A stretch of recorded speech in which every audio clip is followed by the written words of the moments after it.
Fade in. Voiceover. Previously on Chrysalis, the family. Adventure S. EXT, Josh's friend, Michael's house day.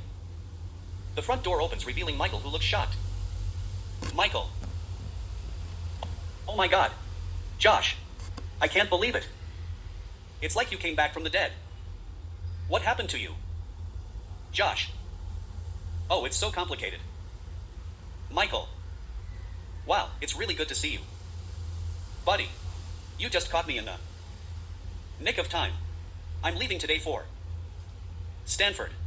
Would you believe it? I just got in on a scholarship last minute. Josh. Mentally on 2 things. Wow. But wait a minute.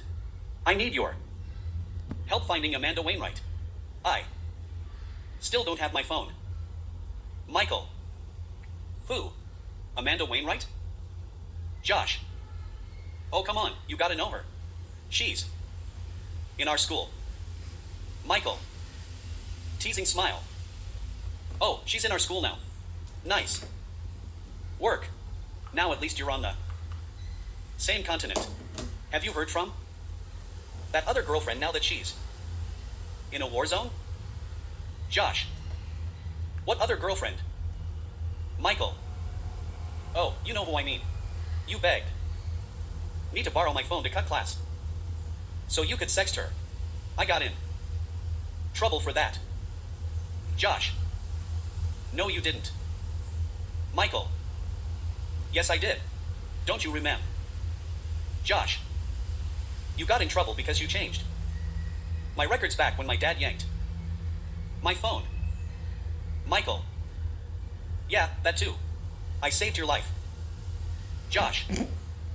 No, not that too. That only. Michael. It doesn't matter anyway. Breaking into smile. I got into Stanford. Josh. Yeah, I'll say it doesn't matter. I had sex. Michael. Smirking, teasing. Oh right, hey, Amanda, what's her name? Right? Josh. Wainwright. Michael. Yeah, right. Josh. You don't believe me, do you? Michael. Whose phone did you have to steal? This time? Or did you get yours back? Josh. What are you talking about? She came to me. Michael. Well, I'll say one thing about you. You're a colorful storyteller. Go on. What happened next? Josh. Oh, trust me, you don't even want to know all the details. Michael. Oh yes, I do. Since you're such a stud muffin now, you can help me get ready for college. Josh. What do you mean, get ready for college? Michael. Well, if you got a girl into bed, I want to know how you did it so I'll know what to do. Josh. Well, I didn't learn from anybody telling me about it. You just gotta get lucky. Just be suave and be yourself. Maybe show her a little of what you got. Like a picture of the goods beforehand. That's how I won over Amanda. Michael. That's okay, I want to be entertained. I want to know everything that happened from start to finish. Don't leave out any details or body parts. Josh. All right. You asked for it. But I'm not giving out any information unless you give out some. Like where she lives. Michael. Okay, so you had sex with a girl and you don't even know how to get in touch with her? No email? No phone? No Snapchat profile? Josh.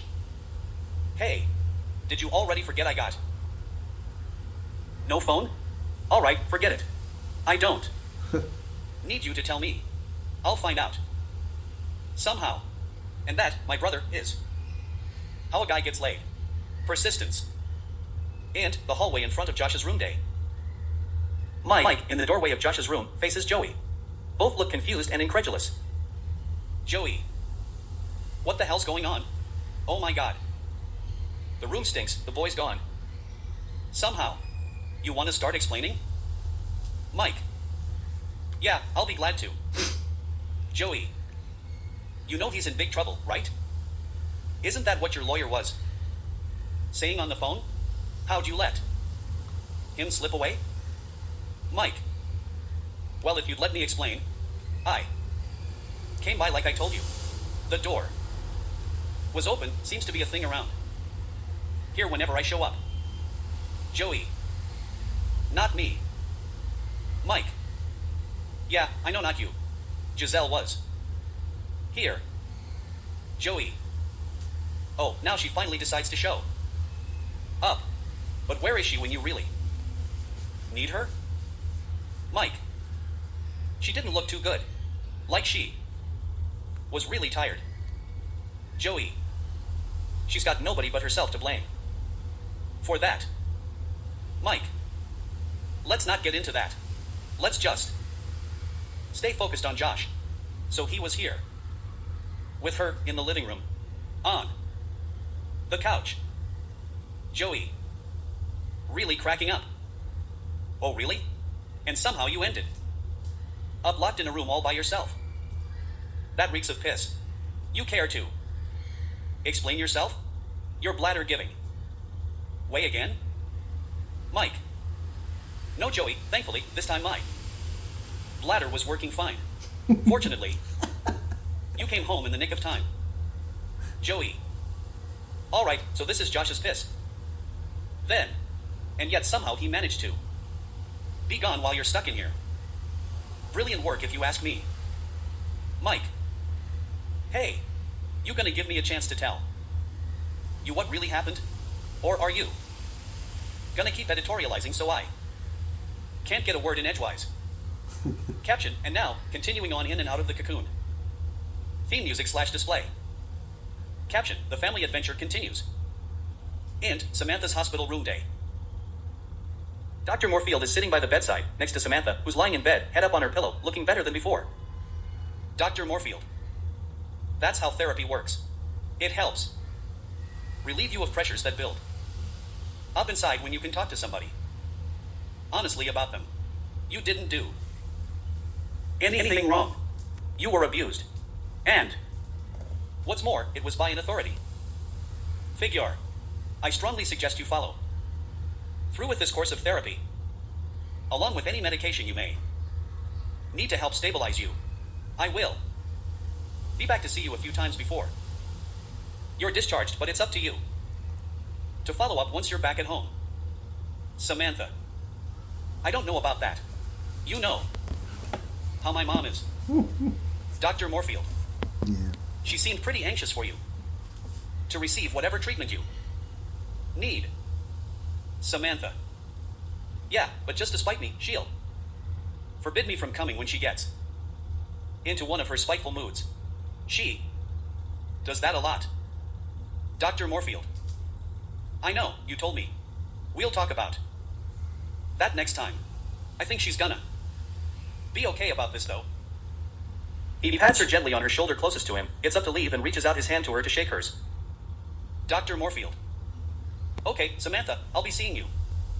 She nods, smiling, as he leaves. And Josh's friend, Michael's house day. Michael and Josh are still in the doorway, the door open, but more or less inside the house. Michael. Hey, come on in. Josh. So you don't know anyone who knows Amanda? Michael. Maybe I do, but just don't know it. Josh. Emphatic. She's in our class. How could you not know her? Boy, you really don't hang out with the girls at all. Michael. What can I tell you? I got into Stanford. I never saw you hanging with any girls either. Michael's mother, OS. From another room. Who's that at the door, Michael? Michael. You really won't believe this, Ma. You remember Josh, the crazy geek? Michael's mother, OS. From another room. Who? That name doesn't ring a bell. At all. Josh. Oh man, she's just as bad as you. Forgetting names and people. Michael's mother comes into the room and sees Josh. Michael's mother. Noticing Josh. Oh, hi. I don't think we've met. Michael, how come you never told me? About this one? I thought. I knew all your friends. Michael. You actually have met. Do you remember? Josh. No, actually we haven't. Sorry, I. Been gone. Hesitates. Michael's mother. Oh. Where'd you go? Traveling? Someplace nice? Michael. Oh, he went someplace real nice. Michael's mother. Oh, I love traveling. We're actually getting ready to take a trip this summer in Europe. Among other things, we're celebrating Michael's graduation. And did he tell you? Michael. Yeah, he knows about me getting into Stanford on a scholarship. I'll bet. You could get into Stanford or another good school too with your smarts. You should apply yourself and go for it. Michael's mother. It's funny, I don't remember you. Do you want to join us for a bite? Michael's father, OS. Okay, soup's on. He enters the room. Michael's father. It's actually cold sandwiches. Who's hungry? Michael's mother. Jay, Michael has friend who came to see him off. Isn't that nice? Michael's father. Hey, wait a minute. Don't I know you? From somewhere? His expression sours. Josh. Maybe I better be going. It was great to see you again, Michael, and congrats. Nice meeting you. Michael's father. Wait a minute. Don't go anywhere. Michael. Dad, let him go. He just wanted to say goodbye. All right, take care. Josh. Michael's father. Wait, now I got it. You're that boy who got our son in big trouble. I remember it now. It took a lot of work on our part and his to turn everything around, and all he was trying was to be a good friend. Whatever happened to you?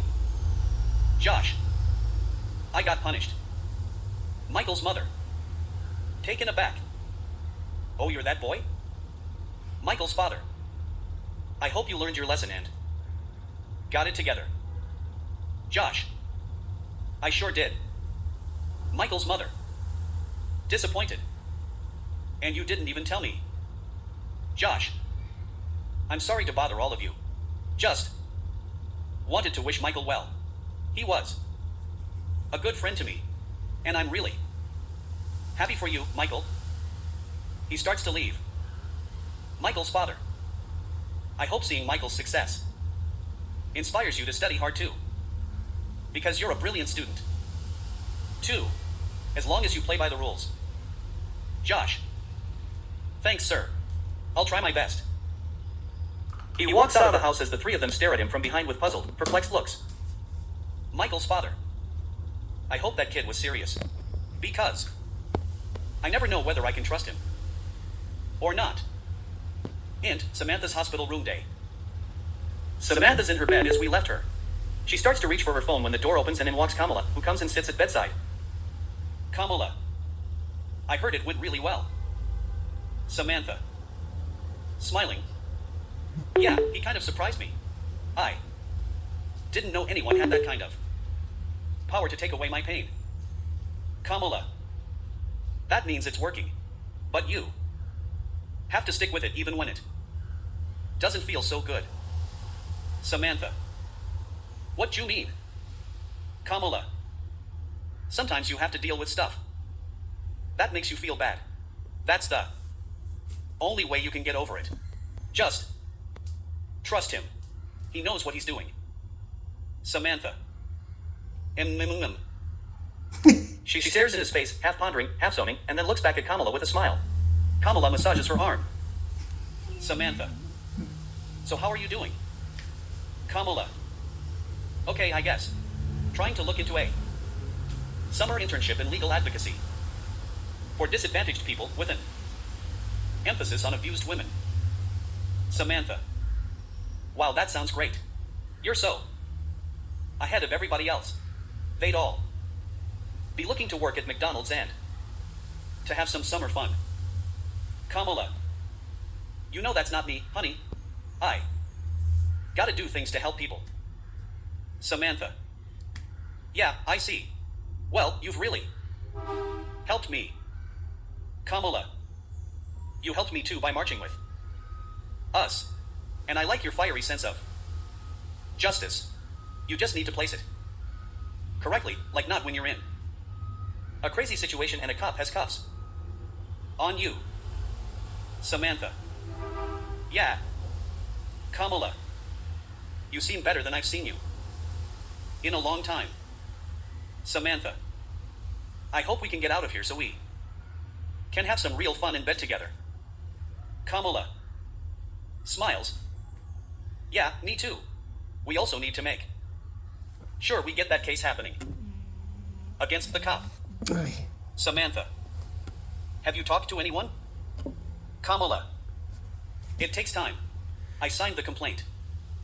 But as soon as you're well enough, you should co-sign it as a complainant since you were assaulted as well. And then we just have to wait until the court can schedule us for a preliminary hearing. Samantha. That sounds like a lot. Maybe I better get better first. Kamala. You are getting better. All you have to do is go in and sign the complaint form, which is already submitted. The more names on it, the more credulity it has. Samantha. Credulity? Kamala. Believability. Samantha. Wait. I know that one. Credulity. Spell slowly. Credulaty, incredulity.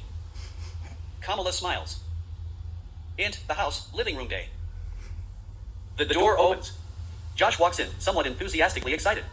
All of a sudden he sees Mike, Joey, and Giselle, all sitting on the couch with stern, almost intimidating expressions. After a little longer than usual silence as Josh is taken aback by the icy reception. Josh. With cheerful enthusiasm. Hey. Guess what? Mike. I don't get what's happening here. I think you'd be afraid to come back after the way you left. Josh. Still on his high. Not acknowledging his parents' glares. Yeah, but I'm gonna make good now. Because I'm gonna buckle down and study up. Michael just got into Stanford. And there's no reason I can't either. I'm so glad you're here, Grandpa, so we can get back to the homeschooling. Nobody talks as they try to process what's going on until Giselle, looking right at Mike, then left at Joey, totally disheveled, unkempt, and exhausted. Are one of you gonna say something? Or do I have to do everything? Josh. Smart alecky. You know the answer to that, Ma. You gotta do everything. Giselle. Abruptly, stern, raising voice. Don't even try to get on my good side now. Joey. She's gotta do everything, huh? That's what you think? Mike. I think this is supposed to be about Josh, not your wife. Joey. Oh, it's definitely about him. Let me tell you something, sonny boy. Smart Alec. I've just had enough of your tricks. You've got no idea how this world works. And you have the nerve to think you can make it all right by studying now? Which I know is just a ruse. Josh. No, it's not a... Joey. Shut up, because you reached the end of your rope and now you're gonna learn something, really learn something for the first time. Pause as everyone self-collects. You can't just joke and worm your way into success by fooling people. Your mother was nice enough to let you out of your room, and what's the first thing? Giselle. Wait a minute, Joey, he climbed down the side. The door was still locked. Joey. Doesn't matter. He knew you were being nice, and what does he do? First thing, he takes advantage. And let me tell you another thing. You think your ma does everything. Well, I got news for you. I'm the one bringing home the bacon. Giselle. Oh, and my job counts for nothing? Mike. Kids, don't fight. We gotta stay united. Joey. Okay, I'm sorry, honey. But who was it going out there every day despite even your mother trying to stop me? Sitting in an empty shop so you'd have a place to live and food to eat? Who hauls his ass every day to be there on time, early even, and stays late while you're just goofing off, thinking up ways to beat the system, which can't be beat? Giselle. Joey, you didn't have to go out there. We had the stimulus money and Mike helped us out. You were just being stubborn. Joey. No, I wasn't. You're totally missing the point. It's about him growing up. Listen to me clearly, young man. It's called a work ethic. You wanna get somewhere? This is how you do it. You get up every morning early, before everyone else, and you get your ass out there and work. I could showed you how to make an honest living instead of those con games you were getting into, and you didn't even get any of them right. What? So you got one girl in your bed couple nights, and now you think you're hot shit? That don't mean nothing. You still got caught with everything you did.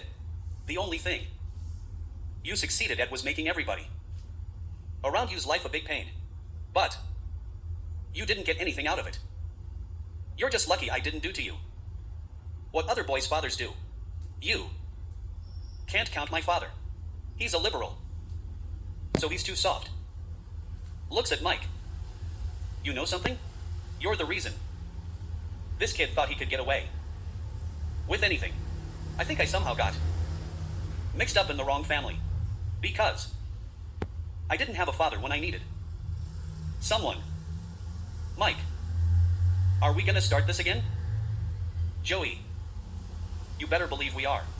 I'm just lucky Grandpa was still alive and knew how to raise me. Mike. Oh right, he sure raised you right.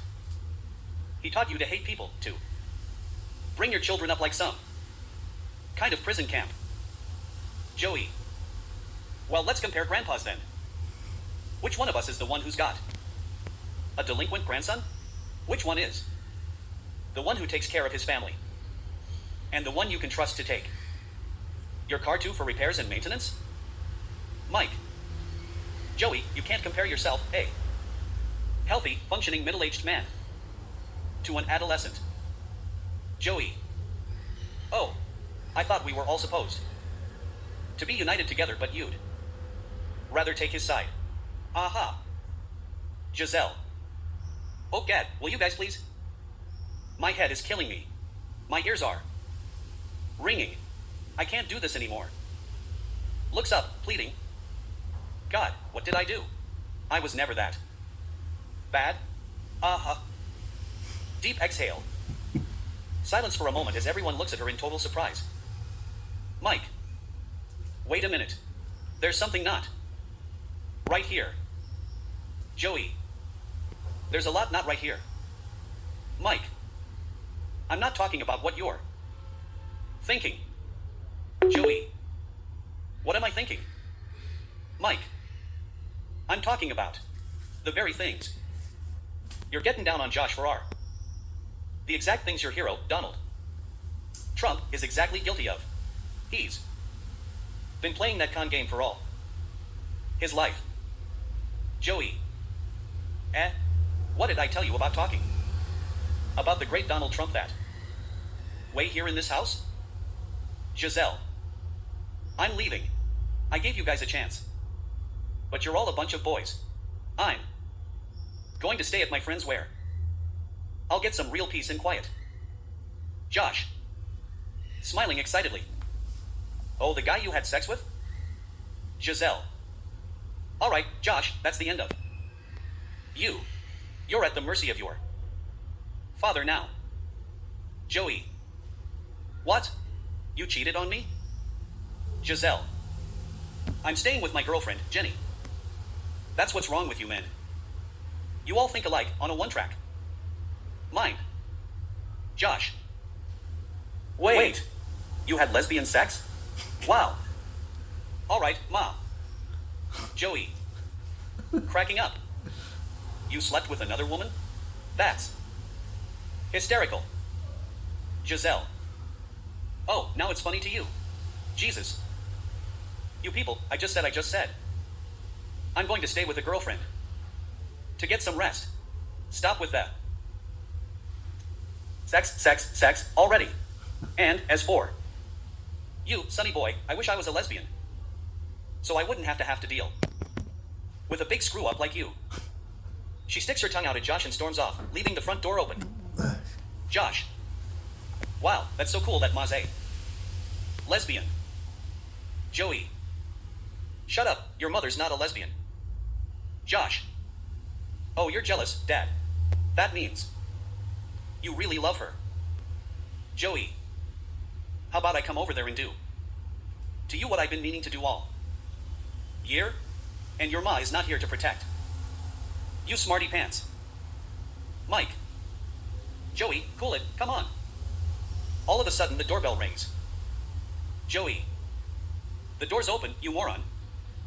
A police officer enters, along with Walensky, followed by Giselle. Giselle. Nice work, Joey. You just called him officer of the law, moron. Joey. Oh, officer, I didn't realize that. Was you police officer? I'm required as a police officer to either ring the doorbell or knock, even if the door is open. It's protocol. Mike. Yes, it's in the Fourth Amendment. The right of people to be secure in their persons, houses, papers, and effects, which means their bodies and their corporal autonomy. Joey. What? Josh. Corporal autonomy. It means your body is your possession and nobody has the right to invade it or restrict it unless you're a danger to yourself or others. Mike. Wow. There's actually hope for this boy. And for women if we can get a new justice on the court. I thought you were only a genius at tech stuff. Josh. See, I'm really studying, guys. I'm turning over a new leaf. Police officer. Well, you're why we're here now. Now you called Mr. Stivic. Joey. Yeah. The boy escaped again, so police officer. Oh boy, that's not good. Walensky. With frustration. No, it's not. Police officer. So you want us to take him down?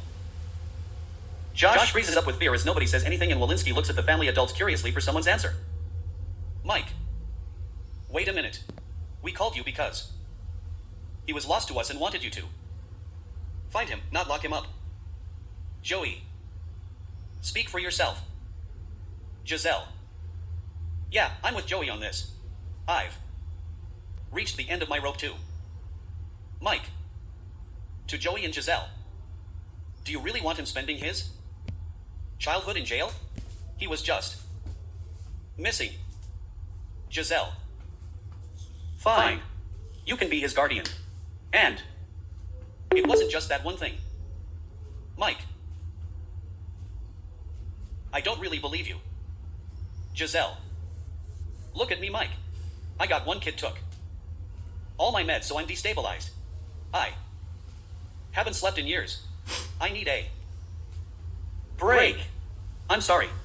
It's either the police or you. Walensky. Wait a minute. There is a solution. You were just looking for a way to keep him from running away so he won't get into trouble. How about putting an ankle bracelet on him?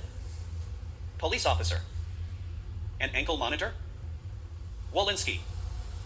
That's right.